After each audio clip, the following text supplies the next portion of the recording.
Quand je suis descendue du bateau, Marina m'a serré tendrement dans ses bras. Puis nous sommes remontés en silence vers la maison, traversant les larges pelouses en pente douce. En juin, l'endroit était absolument magnifique.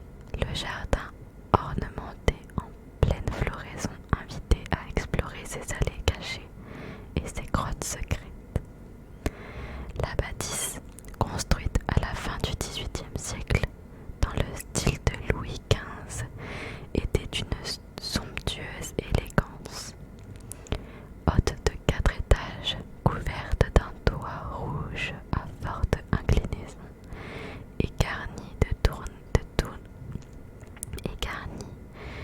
tourelles à chaque angle, elle comportait de solides murs roses, pâles, percés de grandes fenêtres à petits carreaux. À l'intérieur, le mobilier, d'une grande beauté, offrait tout le confort moderne, avec des moquettes épaisses et des canapés douillets qui nous enveloppaient et nous réconfortaient. Petite, nous dormions au dernier étage, d'où l'on avait une vue superbe au-delà des arbres. Marina occupait une suite au fond du couloir. J'ai tout de suite vu qu'elle avait l'air épuisée. Ses doux yeux marrons étaient cernés par la fatigue, et elle pinçait les lèvres au lieu d'y laisser s'épanouir son sourire habituel.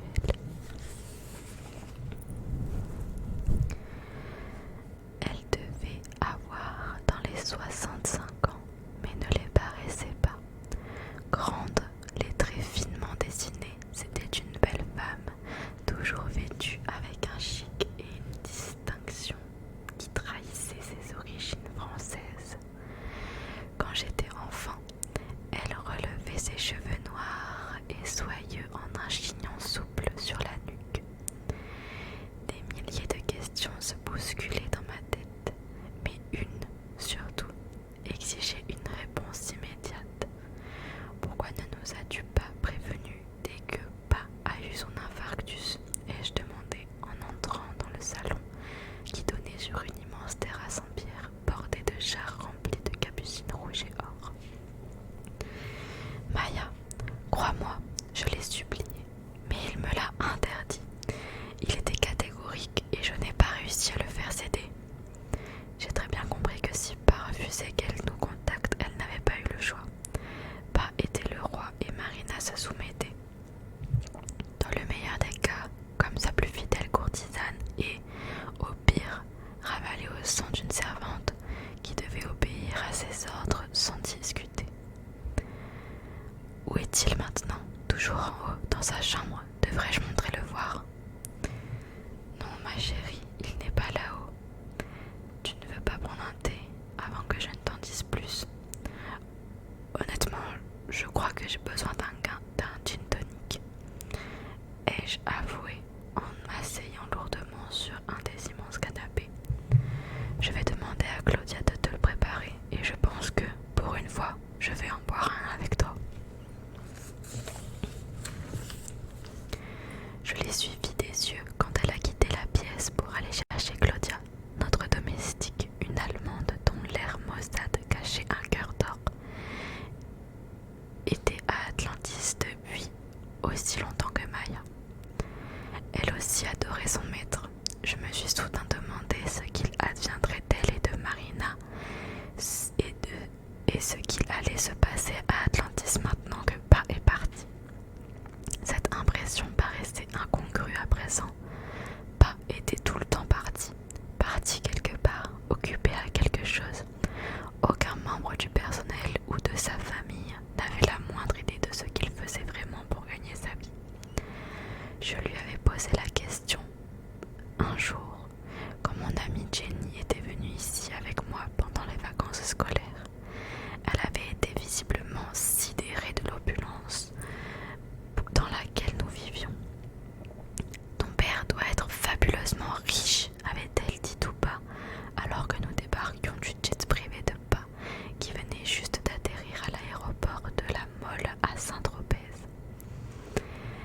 chauffeur attendait sur l'aire de stationnement pour nous conduire au port où nous devions gagner le Titan, notre magnifique yacht de 10 couchettes. Comme tous les ans, nous allions faire une croisière en Méditerranée et c'est toujours pas qui choisissait la destination. À l'instar de n'importe quel enfant, riche ou pauvre, qui n'a jamais connu autre chose, notre vie ne me semblait pas si extraordinaire. Nous avions toutes pris des cours avec des professeurs particuliers quand nous étions plus jeunes et c'est seulement lorsque je suis entrée à l'internat à l'âge de 13 ans que j'ai compris combien notre vie était différente de celle que mènent la plupart des gens. J'avais demandé à Pa une fois ce qu'il faisait exactement pour procurer à sa famille tout ce luxe inimaginable. Il m'avait regardé de cette façon mystérieuse qui lui était bien particulière et il avait souri. Je suis une sorte de magicien. Il n'avait pas répondu à ma question et il n'en avait pas l'intention. En grandissant, j'ai réalisé que Pa était en effet un formidable illusionniste et qu'il ne fallait pas se fier aux apparences. Quand Marina est revenue dans le salon avec les 2 gin tonic sur un plateau, je me suis dit qu'après 33 ans, j'ignorais tout de la personne qu'avait été mon père en dehors d'Atlantis. Est-ce que j'allais finalement le découvrir? Marina a posé les boissons devant moi, puis a dit en levant son verre: « À la mémoire de ton père, que Dieu ait son âme. » Oui, à Passalte, qu'il repose en paix. Marina a bu une grande gorgée avant de reposer le verre sur la table et de me prendre la main. Maya, il faut que je te dise quelque chose. Elle avait les paupières lourdes, le front plissé par l'anxiété. Quoi donc? Tu m'as demandé tout à l'heure si ton père était toujours dans la maison. La réponse est qu'il a déjà été enterré. Il souhaitait que l'enterrement ait lieu immédiatement et qu'aucune de vous ne soit présente. Je l'ai regardée fixement comme si elle avait perdu la tête. Mais il y a quelques minutes, tu m'as dit qu'il était mort tôt ce matin. Comment est-ce possible d'organiser un enterrement si vite? Et pourquoi? On transporte... Maya, ton père voulait à tout prix qu'à sa mort, on transporte son corps sur le yacht par avion. Une fois à bord, il devait être mis dans le cercueil en plomb qui était prêt depuis des années dans la soute et de là emmené au large. Naturellement, étant donné son amour pour l'eau, il souhaitait un enterrement en mer. Il ne voulait pas faire souffrir ses filles en leur imposant d'y assister. Oh mon Dieu, me suis-je exclamé, tremblant d'horreur à ces mots. Mais il savait certainement que nous voudrions lui dire au revoir. Comment a-t-il pu faire ça? Que vais-je dire aux autres? Ma chère Maya, toi et moi, qui sommes les doyennes de cette maison, nous savons depuis longtemps qu'avec ton père, il était inutile de poser certaines questions. Je crois simplement, a-t-elle continué d'une voix douce, qu'il souhaitait reposer comme il avait vécu, discrètement. Et, en maître de la situation, ai-je ajouté, prise d'une brusque colère, on pourrait penser qu'il ne fait pas confiance à ceux qui l'aimaient. Peu importe ses raisons à observer Maya. Peu importe ses raisons à observer Marina. J'espère seulement qu'avec le temps, vous garderez le souvenir du père affectueux qu'il était. Ce que je sais, c'est qu'il n'y avait que ses filles qui comptaient pour lui. Mais laquelle d'entre nous le connaissait vraiment? Ai-je demandé, les larmes aux yeux. Un médecin est-il venu confirmer son décès? Tu dois avoir le certificat, je peux le voir. Le médecin m'a réclamé quelques détails personnels, lieu et date de naissance. Je lui ai répondu que je n'étais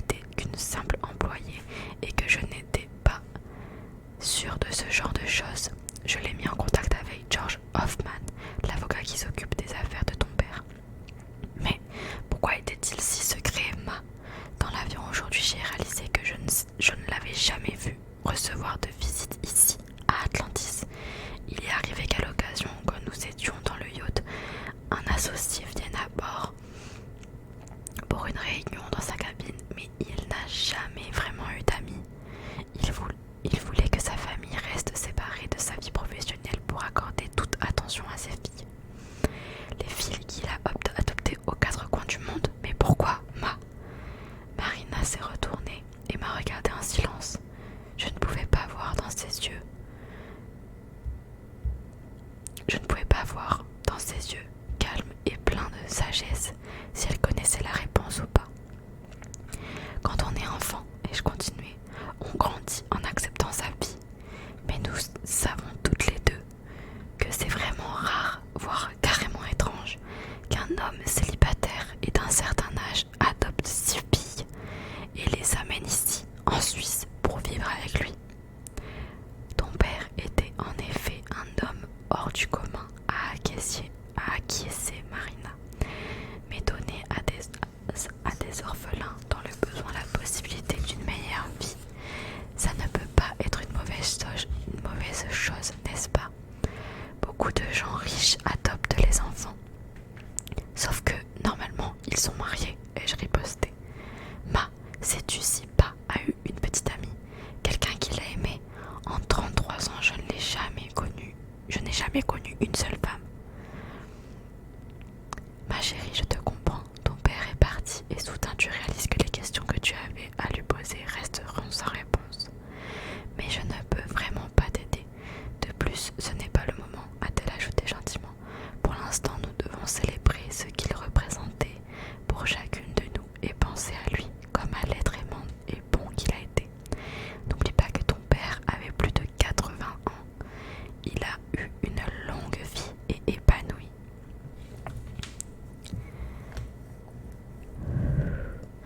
Mais il n'y a pas 3 semaines, il naviguait sur le laser avec l'agilité d'un homme beaucoup plus jeune. Ce n'est pas l'image de quelqu'un qui va mourir. Oui, et Dieu merci, il n'est pas décédé d'une mort lente comme beaucoup à son âge. C'est merveilleux que toi et tes sœurs puissiez vous souvenir de lui comme quelqu'un de robuste, heureux et en bonne santé. C'est ce qu'il aurait voulu. Il n'a pas souffert, n'est-ce pas? Ai-je demandé avec hésitation, sachant au fond de moi que même si ça avait été le cas, Marina ne me l'aurait jamais dit. Non, il savait ce qu'il attendait. Et je crois qu'il avait fait la paix avec Dieu. Je ne pense pas qu'il avait peur de mourir. J'ai essayé, sans succès, de trouver une consolation dans ses paroles. Mais la question que j'ai ensuite posée à Marina était presque une supplique. Comment annoncer à mes sœurs que Pa est parti et qu'elles n'ont même pas un corps à enterrer? Elles auront l'impression comme moi qu'il est tout simplement volatilisé. Ton père y a songé avant de mourir et George Hoffman m'a contacté tout à l'heure. Je te promets que vous pourrez lui dire au revoir. Même mort, Pa continue à tout contrôler, ai-je murmuré en poussant un soupir désespéré. À propos, je leur ai laissé un message mais aucune n'a encore répondu. George Hoffman viendra ici dès que nous serons au complet et s'il te plaît Maya, ne me demande pas ce qu'il va dire parce que j'en ai pas la moindre idée. J'ai dit à Claudia de te préparer de la soupe, tu n'as sûrement rien mangé depuis ce matin. Vas-tu l'emporter au pavillon ou est-ce que tu préfères rester ici ce soir? Je prendrai la soupe ici puis je rentrerai chez moi. Si ça ne te dérange pas, j'ai besoin d'être seule en fait. Marina s'est avancée et m'a serrée dans ses bras. Bien sûr, je comprends que ce soit un choc pour toi et je suis désolée qu'une fois de plus tu doives assumer la responsabilité pour tes sœurs, mais c'est toi qui m'as demandé d'appeler en premier. Je ne sais pas si tu y trouves du réconfort. Bon, je crois que la soupe de Claudia nous fera du bien à toutes les deux. Après le dîner, j'ai dit à Marina d'aller se coucher car je voyais bien qu'elle aussi était épuisée et je l'ai embrassée en lui souhaitant bonne nuit. Puis je suis montée au dernier étage et suis entrée dans les chambres de mes sœurs. Rien n'avait changé depuis qu'elles étaient parties chacune de leur côté et on y percevait encore leurs personnalités très différentes. Chaque fois qu'elles revenaient comme des colombes dans leur nid au bord de l'eau, elles n'avaient aucune envie de modifier quoi que ce soit. Moi non plus d'ailleurs. J'ai poussé la porte de mon ancienne chambre et je me suis dirigée vers l'étagère où je gardais encore mes plus précieux souvenirs d'enfance. Là, j'ai pris une vieille poupée en cire que Pa m'avait donnée quand j'étais petite. Comme toujours, il avait tissé une histoire magique autour de cette poupée, me racontant qu'elle avait appartenu à une jeune comtesse russe, mais que celle-ci l'avait abandonnée dans son palais en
repose en paix, mon pas adoré, ai-je murmuré. Et avant que les souvenirs ne m'engloutissent, je me suis dépêchée de sortir de ma chambre d'enfant et de quitter la maison pour prendre l'étroit chemin jusqu'à ma demeure d'adulte, 200 mètres plus loin. La porte d'entrée du pavillon n'était jamais fermée à clé, étant donné le système de sécurité ultra sophistiqué qui protégeait notre propriété. Il y avait peu de chances qu'on me vole mais quelques biens. En entrant, j'ai vu que Claudia était déjà venue allumer les lampes du salon. Je me suis effondrée sur le canapé, envahie par un immense désespoir. J'étais la sœur qui n'était jamais partie.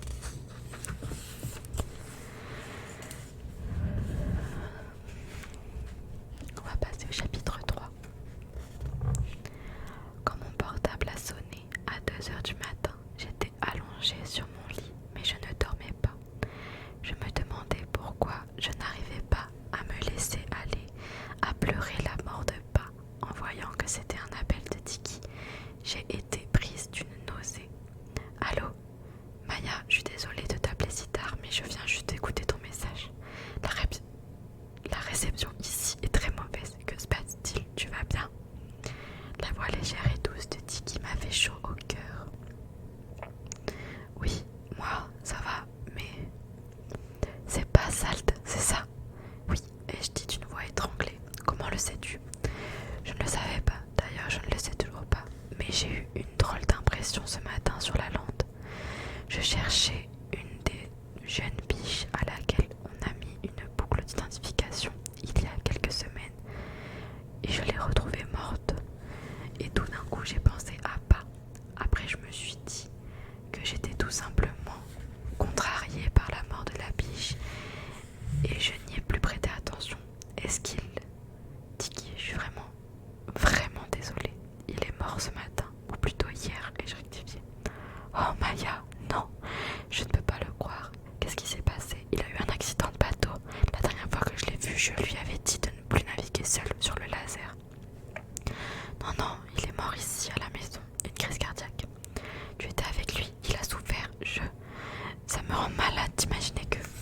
Non, Tiki, je n'étais pas là, j'étais partie quelques jours voir mon amie Jenny à Londres. En fait, ai-je ajouté, émue en y repensant, c'est pas qui m'avait persuadée d'y aller, disant que ça me ferait du bien de m'éloigner d'Atlantis et de changer d'air. Oh Maya, c'est terrible pour toi, tu t'absentes si rarement et la seule fois où tu t'en vas... Oui, je ne crois pas qu'il le savait. Tu ne crois pas qu'il le savait, n'est-ce pas? Et qu'il a voulu t'épargner. Cette idée m'avait traversé l'esprit et dit qu'il venait de l'exprimer à haute voix. Non, c'est un coup de malchance tout simplement. Mais ne t'inquiète pas, c'est moi plutôt qui me fais du souci pour toi. Tu viens d'apprendre la nouvelle et j'aimerais être à tes côtés pour te serrer dans mes bras. Comment ça va? Sincèrement, je ne sais pas. Je n'ai pas encore réalisé. Il faut peut-être que j'attende d'être à la maison. Je vais essayer de prendre un avion demain. Tu l'as déjà dit aux autres? Je leur ai envoyé un texto en leur demandant de me rappeler d'urgence. Bon, j'arrive dès que possible. Ça ne va pas être une mince affaire d'organiser l'enterrement. Je n'ai pas eu le courage de lui annoncer que notre père avait déjà été enterré. J'ai hâte de te voir. Maintenant, essaye de dormir si tu peux, Tiki. Je suis là si tu as besoin de parler, quelle que soit l'heure. Merci. Le tremblement dans sa voix m'a indiqué qu'elle était au bord des larmes et commençait à réaliser. Maya, a-t-elle repris, tu sais qu'il n'est pas parti. L'âme ne meurt pas. Elle va simplement dans un autre monde. Oui, j'espère que c'est vrai. Bonne nuit, Tiki. Sois courageuse, Maya. À demain. J'ai raccroché et je me suis recouchée épuisée. J'aurais tellement aimé pouvoir partager la spiritualité fervente de Tiki et son esprit de vie éternelle. Mais pour l'heure, je ne voyais aucune raison karmique qui justifiait la mort de Pa. J'avais peut-être cru il y avait bien longtemps en l'existence de Dieu, ou tout au moins en une puissance qui dépassait l'entendement. Mais ma foi n'avait guère duré, et je savais exactement quand je l'avais perdu. Si seulement je pouvais réapprendre à ressentir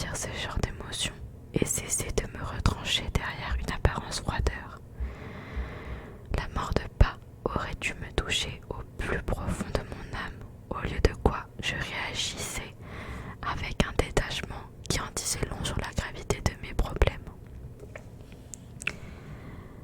Pourtant, je n'avais aucune difficulté à réconforter les autres. Pour toutes mes sœurs, j'étais celle sur qui on pouvait compter.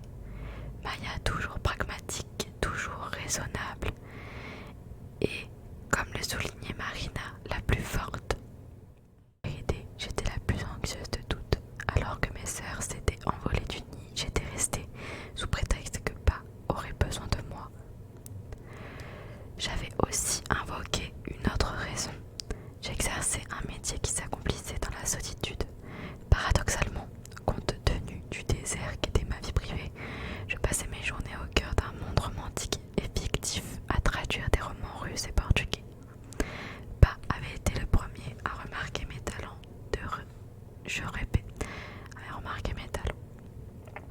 Je répétais tout comme un perroquet quand il me parlait dans une langue étrangère. En linguiste accompli, il prenait plaisir à sauter d'une langue à l'autre pour voir si je pouvais le suivre. À 12 ans, j'étais trilingue, français, allemand et anglais, les trois langues de la Suisse, et je me débrouillais en latin, grec, russe, italien et portugais. Les langues me passionnaient et je voyais un défi qui n'avait pas de limite. Quels que soient mes progrès, je voulais toujours faire mieux et je cherchais le bon mot pendant mes heures. Aussi n'avais-je eu aucun doute lorsque j'avais dû opter pour un parcours universitaire. Mais j'avais demandé à Pa quelle langue en particulier il me conseillerait. Il s'était tourné vers moi d'un air songeur.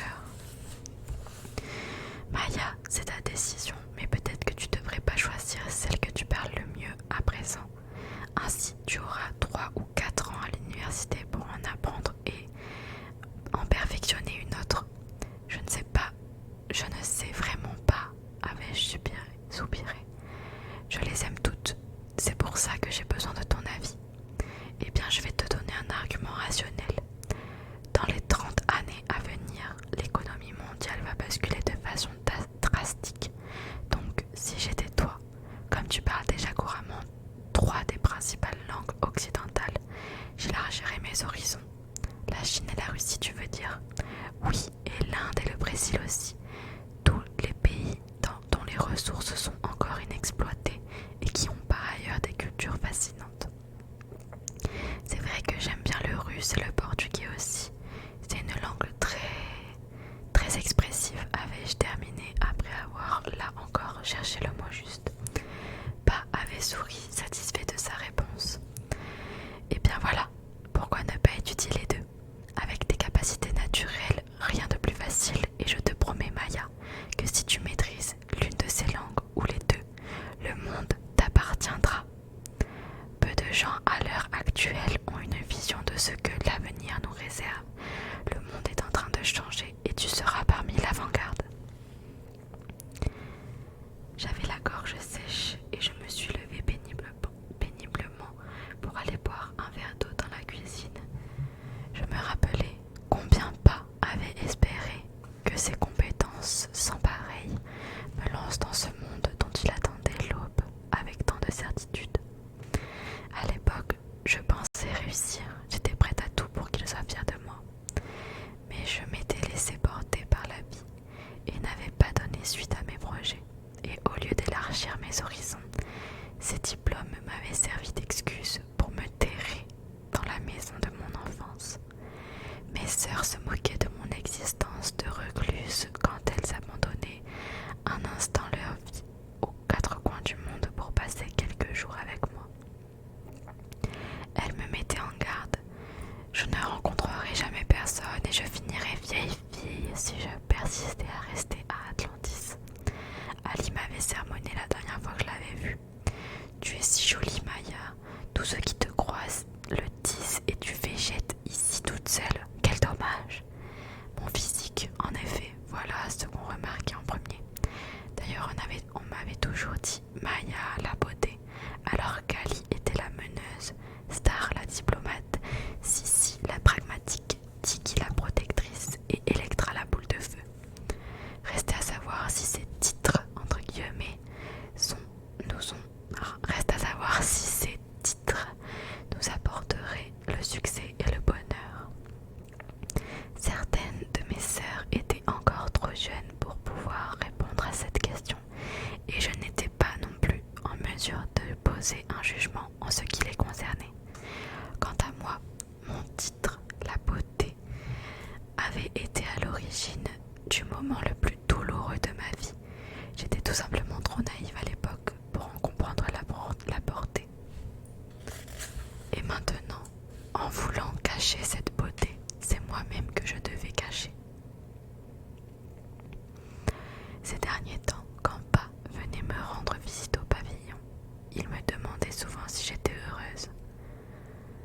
sûr pas. Ma réponse était toujours positive.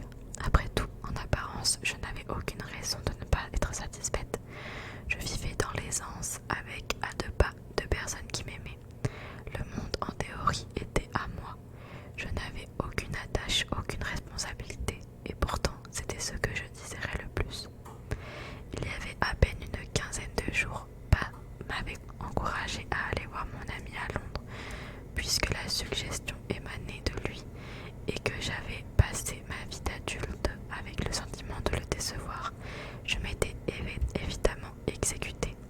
J'espérais ainsi qu'il me croirait normal, même si je ne parvenais pas à l'être. Je suis donc partie à Londres, et à mon retour, c'est lui qui nous avait quittés, pour toujours.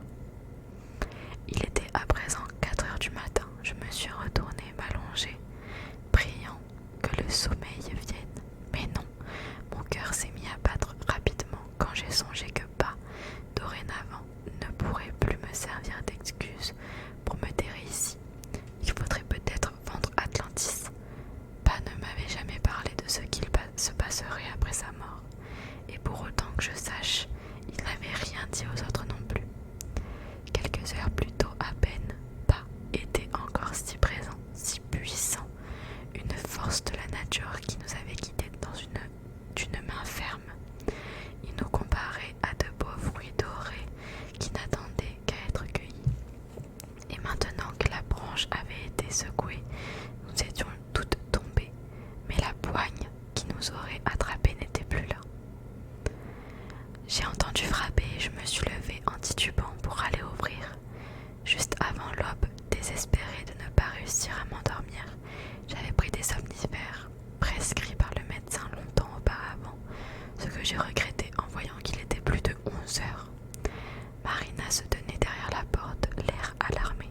« Maya, je t'ai appelé sur ton fixe et sur ton portable, tu ne m'as pas répondu, alors je suis venue te voir si tout allait bien. » « Excuse-moi, j'ai pris un somnifère qui m'a assommé. » Entre, ai-je dit, gênée. « Non, je te laisse te réveiller tranquillement, tu viendras à la maison quand tu seras prête. » Tiki m'a appelé, elle arrive à 18h. Elle a pu joindre Star Sissi et Electra qui sont en route. « Tu as des nouvelles d'Ali ? » Je vais regarder si elle m'a laissé un message, sinon je la rappellerai. « Ça va, tu n'as pas bonne mine du tout, Maya. »« Si, je t'assure, Ma, j'arrive tout de suite. » J'ai refermé la porte et je me suis précipitée dans la salle de bain pour m'asperger le visage d'eau froide. Quand je me suis vue dans le miroir, j'ai compris pourquoi Marina se faisait du souci. En une nuit, d'énormes cernes et des rides autour de mes yeux étaient apparus, et mes cheveux d'ordinaire brillants étaient ternes et gras. Ma belle peau mate qui se passait le plus souvent de maquillage m'a frappé par son aspect blême et bouffi. Pas vraiment la beauté de la famille ce matin, ai-je marmonné en me regardant avant de me remettre à la recherche de mon portable. Il y avait plusieurs appels manqués et les réactions de mes sœurs allaient de l'incrédulité au choc. La seule qui n'avait toujours pas répondu à mon texto était Ali. Je lui ai donc laissé un nouveau message. Dans la grande maison, j'ai trouvé Marina et Claudia qui préparaient les chambres du dernier étage. Malgré son chagrin, Marina semblait contente que ses filles reviennent au bercail. Il était rare que nous soyons toutes réunies sous le même toit. La dernière fois, c'était 11 mois plus tôt, en juillet, sur le yacht de Pa, pendant une croisière dans les îles grecques. Pour Noël, nous n'étions que 4 sans Star ni Sissi, qui effectuaient un voyage en Extrême-Orient. J'ai demandé à Christian de prendre la vedette pour récupérer les courses que j'ai commandées, a dit Marina. Tes sœurs sont devenues tellement difficiles, avec Tiki qui est végétarienne et Electra sûrement en train de suivre le dernier régime à la mode. Ma grommelé, mais il était évident que ce chaos soudain la mettait en joie et lui rappelait l'époque où elle s'occupait de nous. Claudia s'est levée au petit jour pour cuisiner, mais j'ai pensé que nous devrions faire un repas simple ce soir, pâtes, salade par exemple. Tu sais à quelle heure arrive Electra? Ai-je demandé en entrant dans la cuisine.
George Hoffman s'occupe de tout. Il m'a appelé ce matin pour savoir quand vous seriez toutes réunies. Je lui ai dit que je l'informerai dès que nous aurons contacté Ali. Il vous éclairera peut-être sur les raisons du comportement mystérieux de votre père. J'espère que quelqu'un pourra nous expliquer, ai-je murmuré d'un ton grave. Ça ne te dérange pas si je te laisse manger seule? J'ai des milliers de choses à